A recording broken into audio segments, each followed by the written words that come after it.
بيعدي علينا اليوم ذكرى ميلاد فنانة قديرة، كلنا بنحبها وبنحب فنها الهادي الراقي، الفنانة ماجدة صباح. أو الفنانة ماجدة اسمها الحقيقي عفاف علي كمال أحمد عبد الرحمن الصباح. اتولدت في مدينة طنطا في يوم 6 مايو سنة 1931. ألقاب بقى ممكن نقول عليها عذراء الشاشة أو كوكب الشاشة العربية. اتجوزت من الفنان إيهاب نافع.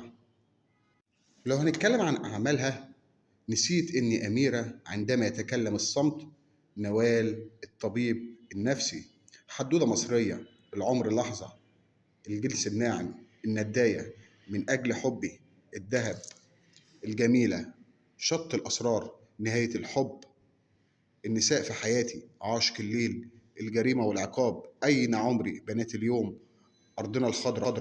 ولها العديد من الأعمال الإذاعية، الكلمة الأخيرة، العمر لحظة، في سبيل الحرية. الفنانة ماجدة لها العديد والعديد من الأعمال الجميلة الهادفة الهادية. وتوفت الفنانة ماجدة يوم الخميس الموافق 16 يناير من عام 2020 في القاهرة عن عمر يناهز 89 عام. رحم الله الفنانة ماجدة في يوم ذكرى ميلادها.